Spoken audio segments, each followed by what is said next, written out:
Bonjour à tous et bienvenue sur la chaîne. Aujourd'hui, on va faire un format court, on va faire juste une mise au point, un ajustement sur ce qui est en train de se passer et les niveaux que je surveille. On est sur Bitcoin et après on fera un petit tour sur Ethereum. Ok. Donc, on a eu ici notre range. Je rappelle très rapidement, range qui a été cassé. On avait un niveau support résistance qui était absolument magnifique ici. Ok, ce niveau support résistance là, résistance ici, résistance franchie, support, support, support a été perdu, on est passé dessous. Donc à partir de là, on était relativement bear. Maintenant, il peut se passer deux choses, soit on continue, soit on réintègre. Si on réintègre, c'est un piège, c'est intéressant pour ceux qui sont bullish. Si jamais on se fait rejeter, c'est bear. Actuellement, qu'est-ce qui s'est passé? On avait identifié le support qui arrivait au niveau du volume vers les 108 000, voilà, 108 000, 100, 107, 108. On est venu. Ma cible idéale qui était ici a été légèrement front run. Elle est toujours valable si on doit éventuellement se faire rejeter et revenir. Mais pour l'instant, on a un rebond intéressant. Ce rebond ne s'est pas passé de n'importe quelle manière. Ok, on avait parlé avec ceux avec qui j'étais présent hier. On avait un range. Voilà, excusez-moi. Donc, on avait la session d'hier qui avait été donc ici. On avait ouvert la journée sous la session d'hier.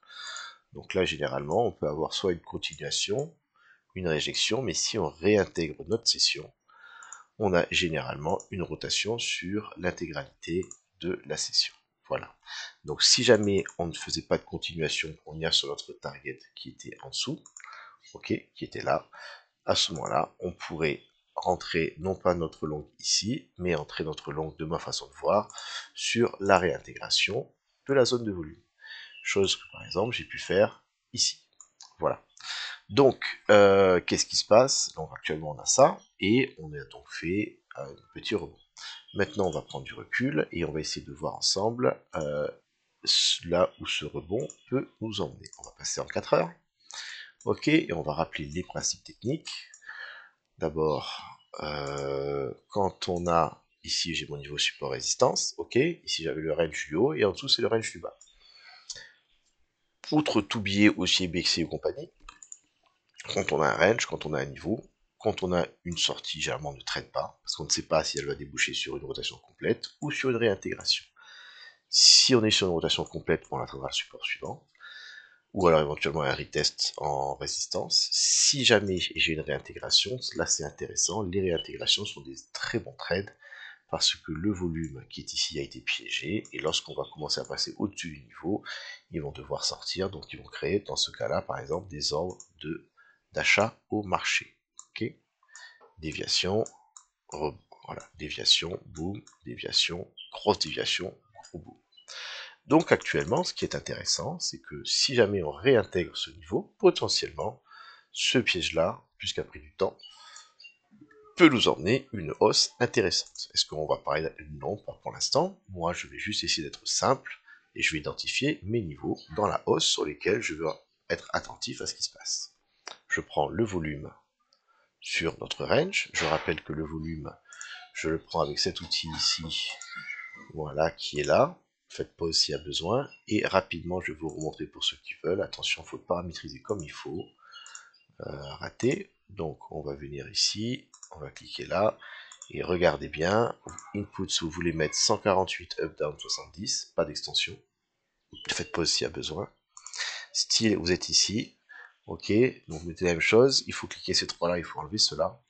Et ici, dans le volume, vous mettez une opacité, j'ai mis à peu près 24, 24, voilà, de façon à ce que, 70, de façon à ce qu'on puisse bien voir ce qui nous intéresse et moi ce qui nous intéresse moins. Voilà, voilà, voilà, ça, normalement, ça ne change rien. Donc là, j'ai mon volume.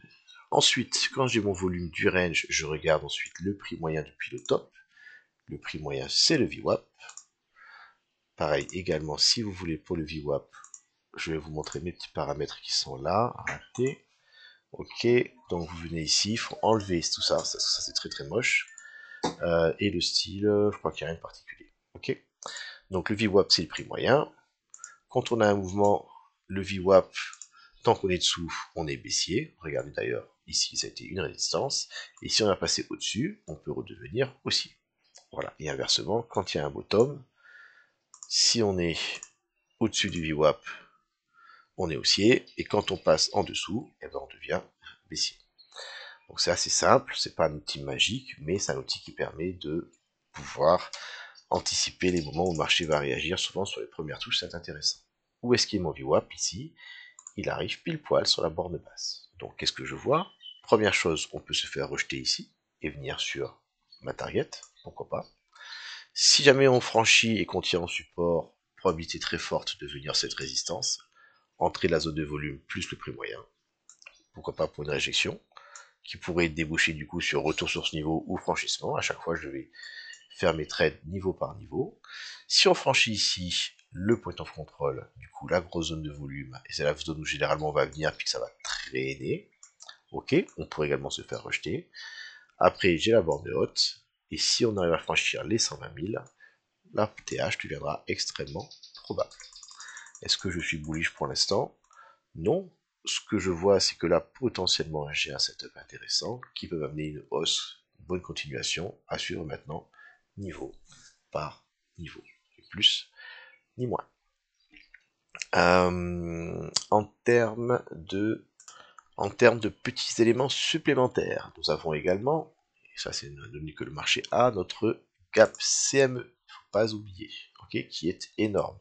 BTC 1D, il est là, ok. On a eu ici, pendant le fameux week-end bullish avec le breakout, la clôture du CME, réouverture ici. Donc j'ai repris ces valeurs sur la carte BTC, c'est ce niveau à l'esprit, dans mon petit dossier qui est là. Voilà, les résistances à battre. Et qu'est-ce que j'ai? J'ai l'entrée du gap qui est là. D'ailleurs, regardez, souvent quand on a un gap CME, pour ceux qui avaient suivi, quand j'en avais parlé sur une vidéo précédente, quand j'ai un gap CME qui est créé, lorsque le prix du coup passe en dessous, généralement la première touche c'est une résistance, et si on revient qu'on commence à rentrer à l'intérieur, on va généralement le fermer, avec souvent un front run, ou alors un dépassement complet, quand c'est un gap qui est très évident. Celui-là est très évident, donc ici on a déjà fait la tentative de réintégration du gap avec la réjection, ok, et si on vient par contre rentrer à l'intérieur, je vais m'attendre à une rotation probablement partielle dans un premier temps. Regardez la résistance qui est là, donc c'est quand même pas rien. Mais on pourrait venir avaler ça très très facilement, surtout qu'ici la poussée était très vive, donc ici le franchissement peut être également très rapide. Donc pour ajuster mon plan sur du court terme, si on vient passer les 112 981, on peut avoir une accélération jusqu'aux 115 000 assez rapide, et à partir de là, à voir si on peut pas faire notre front run du gap, ou alors carrément le dépasser. Ça, le marché, lui, il voudra pas que les gens gagnent trop facilement, donc il va certainement pas s'arrêter pile poil dessus. Généralement, on aura l'un ou l'autre. Voilà, petit ajustement court terme sur notre gap.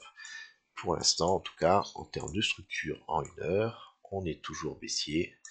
Je répète, il faudrait vraiment venir rentrer là-dedans pour pouvoir espérer avoir une belle continuation. Ok? Bien, ça c'est pour notre Bitcoin. Notre Ethereum, où est-ce qu'il en est?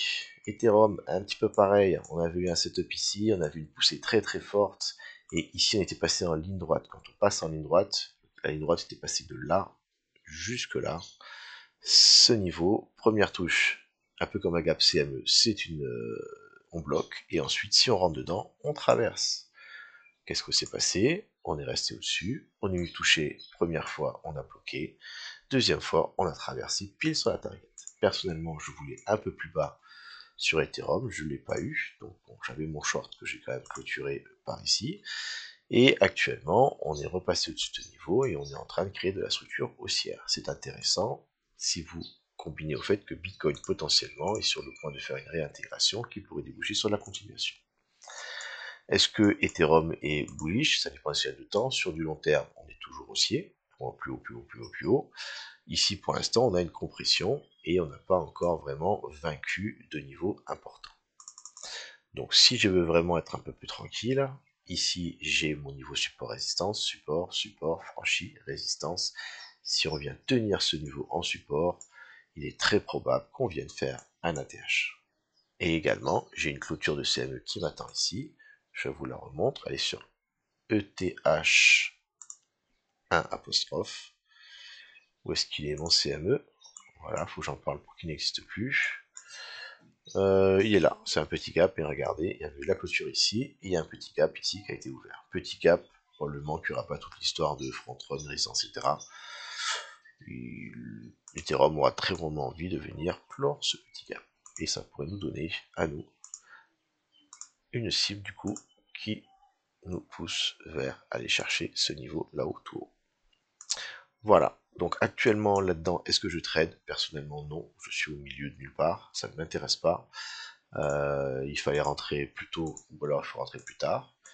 Par contre, sur du court terme, si on vient récupérer ça en support, je peux avoir une entrée avec un stop loss qui est assez serré, ok, donc bien sûr quelque chose qu'il faut suivre, et pour viser tout simplement un petit trade qui va quand même faire un petit, même si je rentre un petit peu après ici, j'ai un petit 3% qui m'intéresse, avec un stop loss, peut-être pas trop compliqué de, pardon, alors ça c'est un petit peu de place, 1,5%, rapport de 1 pour 2, 1 pour 3, c'est quand même pas moche, et puis si jamais on doit vraiment faire une continuation, bah, j'aurai un point d'entrée qui aura été pas trop stressant à prendre. Si vous rentrez ici, vous avez votre stop loss, pour être là éventuellement, hein, l'ancien support, il est grand, la résistance est juste au-dessus, vous risquez de souffrir pendant pas mal de temps avant d'avoir une confirmation. À ce moment-là, autant rentrer sur quelque chose d'un peu plus simple ailleurs.